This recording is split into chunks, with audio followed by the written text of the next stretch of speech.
Create by MRY.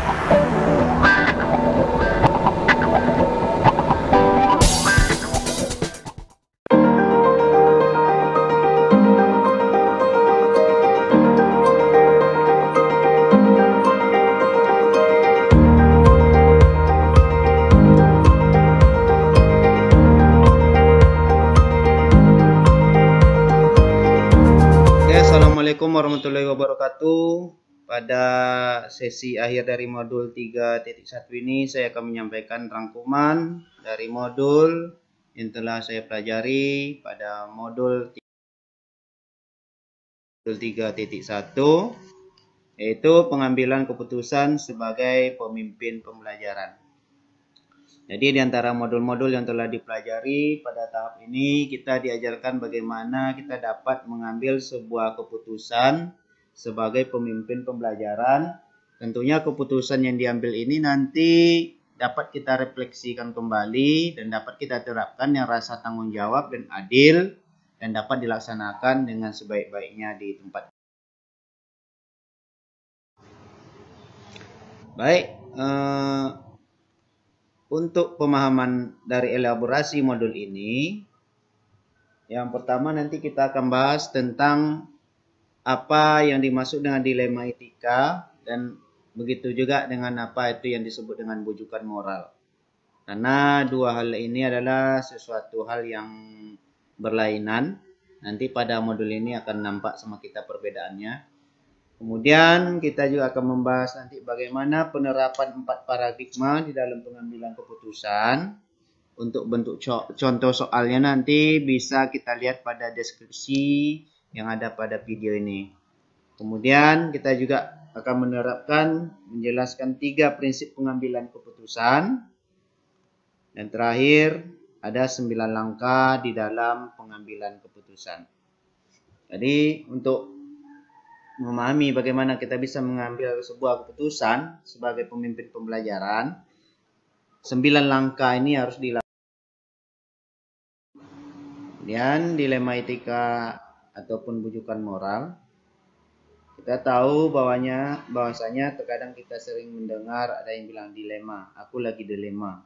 Artinya dia sedang memikirkan bagaimana memilih antara dua pilihan yang kedua-duanya itu adalah merupakan hal yang baik dan hal yang benar. Jadi di sini dapat kita lihat pengertian dilema itu adalah dilema etika, suatu situasi yang dihadapi oleh seorang di mana ia harus membuat keputusan tentang perilaku seperti apa yang tepat untuk dilakukannya. Jadi ada dua hal yang berbeda yang harus dia lakukan. Yang dia melaksanakan A ini juga benar, yang B ini juga benar. Maka timbullah di sana yang namanya dilema. Berbeda dengan bujukan moral, itu adalah sesuatu hal untuk membujuk seseorang ataupun kelompok dengan bertindak dengan cara-cara tertentu. Seperti contoh kita memohon, persuasi, ataupun dengan cara ancaman. Itu adalah merupakan bujukan moral. Jadi pada slide berikutnya nanti akan nampak kita perbedaan antara dilema etika dan kemudian paradigma di dalam pengambilan sebuah keputusan. Yang pertama itu adalah bisa kita ambil nanti individu melawan masyarakat. Jadi ketika kita menghadapi sebuah dilema, bisa saja keputusan kita itu baik untuk diri kita sendiri tapi tidak baik untuk masyarakat. Karena di dalam pengambilan sebuah keputusan itu pasti ada pro dan kontranya. Kemudian kebenaran lawan kesetiaan. Jadi hal-hal di dalam pengambilan keputusan itu paradigmanya ada kebenaran melawan kesetiaan. Kemudian ada juga keadilan lawan kasihan. Seperti nanti siswa melakukan kesalahan, kita bagaimana kawan-kawan yang lainnya itu bisa jerah, dilakukan yang perlakuan yang adil, kalau tidak membuat tugas harus dihukum. Ternyata anak ini memiliki hal-hal yang lain yang harus bisa kita kasihani. Berikutnya ada jangka pendek lawan jangka panjang. Jadi pengambilan keputusan itu bisa dilihat nanti apa akibatnya untuk jangka pendek maupun untuk jangka panjangnya seperti apa.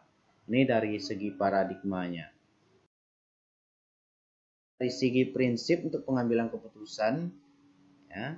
Jadi keputusan itu nanti tentunya kita akan melihat berpikir daripada hasil akhir dari sebuah keputusan yang telah kita tetapkan. Kemudian bisa juga berbasis kepada peraturan yang ada. Yang terakhir itu berpikir dengan rasa peduli. Jadi 3 ini adalah prinsip-prinsip di dalam pengambilan keputusan. Berikutnya di dalam pengambilan keputusan itu juga kita harus melihat 9 langkah agar keputusan yang kita ambil itu tepat sasaran dan tidak merugikan pihak manapun dan dapat diterima oleh siapapun. Salah satunya adalah langkah-langkahnya itu adalah kita melihat dari sebuah permasalahan itu nilai-nilai apa saja yang bertentangan dari permasalahan yang kita hadapi, atau permasalahan yang ada itu apa saja nilai-nilai yang bertentangan. Kemudian siapa saja yang terlibat, ini juga kita akan catat. Berikutnya kita juga mengumpulkan fakta-fakta dari kejadian yang ada atau permasalahan yang ada. Berikutnya kita lakukan di sana adalah pengujian legal, itu pengujian apakah dia nanti dia melakukan pelanggaran terhadap hukum-hukum yang ada. Ini kita lihat dulu. Kemudian uji regulasinya dengan norma-norma yang ada di sekolah, peraturan-peraturan yang ada kita buat, apakah dia melanggar. Kemudian uji intuisi dengan perasaan. Kemudian uji halaman depan koran atau sosmed. Ini juga dilakukan. Kalau permasalahan ini diangkat di koran ataupun sosmed, perasaan kita gimana. Serta ada uji panutan ataupun uji idola. Ini harus dibuat langkah-langkahnya. Berikutnya pengujian paradigma benar lawan benar. Jadi paradigma tadi yang 4 tadi, individu lawan masyarakat, kesetiaan lawan kebenaran, kemudian keadilan lawan kasihan, jangka pendek dan lawan jangka panjang. Ini paradigmanya harus kita pilih. Terakhir, prinsip keputusan juga kita akan ambil yang 3 tadi. Jadi dari prinsip-prinsip keputusan tersebut itu kita investigasi lagi yang mana yang akan diambil, yang akan diterapkan. Kemudian langkah selanjutnya baru membuat keputusan, dan terakhir adalah kita tinjau lagi keputusan untuk kita refleksikan. Jadi 9 langkah dalam pengambilan keputusan ini nanti dapat kita lihat contohnya pada deskripsi video ini. Karena konten untuk itu saya buat di video yang berbeda, jadi bisa kita lihat nanti pada video pada deskripsi yang ada pada konten. Berikutnya, keputusan. Mengapa? Jadi sebuah keputusan itu agar kita tidak lari dari tanggung jawab nanti, artinya melatih kita dengan 9 langkah ini sebagai pemimpin pembelajaran hingga kita bisa mengambil keputusan yang benar, yang adil, yang mengandung nilai-nilai universal, ya, kayak nilai bertanggung jawab, berprinsip, jujur. Jadi dia punya nilai karakter yang dapat dipertanggungjawabkan serta bisa menghadapi resiko-resiko dan kemungkinan yang akan terjadi di kemudian hari. Kemudian kepentingan dari sebuah keputusan yang diambil itu adalah melihat kepentingan-kepentingan utama yang akan muncul. Salah satu contoh kasus seperti anak yang tidak naik kelas ataupun anak yang nakal, apakah dia mau ditinggalkan di sekolah ataupun dikeluarkan ataupun dibina, itu tergantung nanti dari keputusan dengan melihat kepentingan-kepentingan yang ada. Kalau anak tersebut mau belajar dan mau berubah, tentunya sekolah juga harus mempunyai nilai untuk membantu bagaimana peserta didik ini dapat berubah.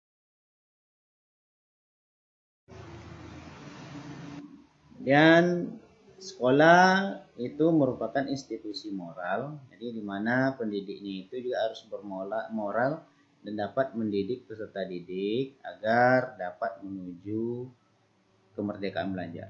Nah, salah satunya pendidik itu merupakan sebuah teladan, jadi panutan, contoh bagi semua elemen-elemen yang ada di sekolah maupun di luar sekolah.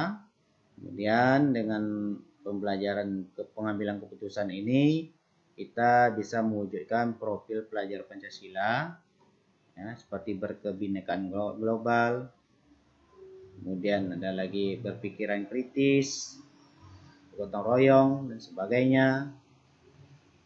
Kemudian membutuhkan keberanian dan percaya diri dalam menghadapi konsekuensi keputusan yang buat. Jadi keputusan yang buat itu harus dalam hal kita tuh harus berani dan percaya diri serta siap untuk menghadapi konsekuensi yang akan terjadi. Serta keputusan itu juga mengandung nilai.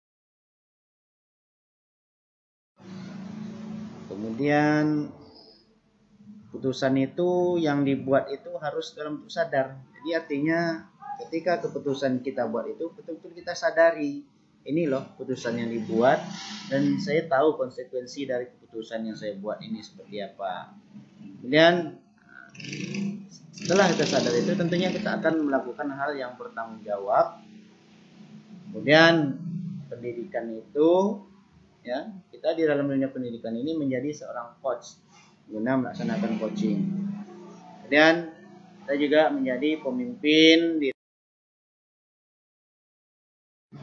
Kita lihat di sini ada 9 keterampilan kepemimpinan pendukung pemimpin pembelajaran. Di antaranya arahan yang jelas dan tegas. Jadi adanya pengetahuan diri, transisi kepemimpinan dan perencanaan sukses, kemudian budaya iklim komunitas, itu akan berpengaruh terhadap komunikasi yang persuasif, kemudian pengambilan keputusan, tujuan dan usaha bersama, agen perubahan, manajemen waktu, dan kehidupan. Nah, ini juga perlu nanti diterapkan di dalam pengambilan keputusan yang bertanggung jawab.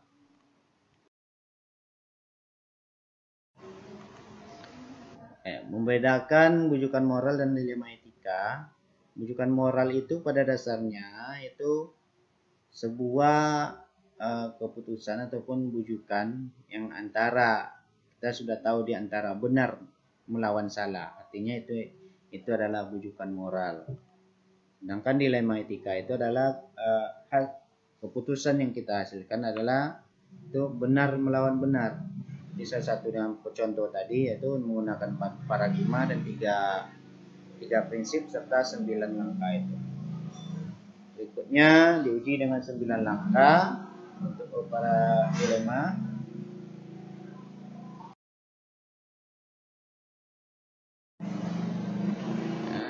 Kenapa penting identifikasi? Ya, identifikasi ini mengklarifikasi dalam pengambilan keputusan agar langkah-langkah dan rencana yang akan dijalankan sesuai dengan yang dan dapat dipertanggungjawabkan dan bisakah dalam satu kasus menggunakan beberapa paradigma dan prinsip. Ya, beberapa kasus bisa dilaksanakan dengan beberapa paradigma agar menemukan keputusan yang bagus.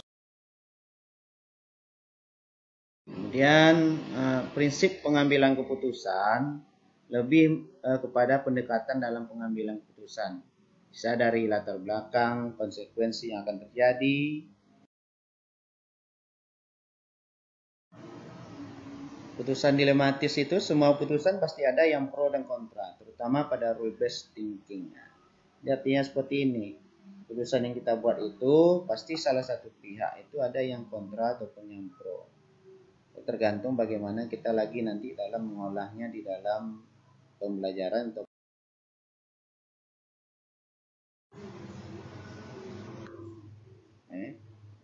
Untuk melakukan keputusan dilema etika, kita harus melakukan tahap 9 langkah agar dapat membantu kita dalam mengambil keputusan. Dari awal sebetulnya antara dilema etika dan bujukan moral ini sudah bisa kita lakukan dengan 9 langkah. Kalau sudah dia bentuknya bujukan moral, kita tidak perlu lagi melakukan 9 langkah ini. Ini hanya dilakukan untuk pengambilan keputusan. Semua langkah, prinsip, dan paradigma telah dilaksanakan. Bisakah keputusan berubah? Jadi keputusan yang telah kita ambil itu satu saat bisa saja berubah tergantung kepentingan yang muncul. Karena tidak semua yang akan mengakomodasi terhadap pemangku kepentingan. Ada yang pro, ada yang kontra. Yang jelas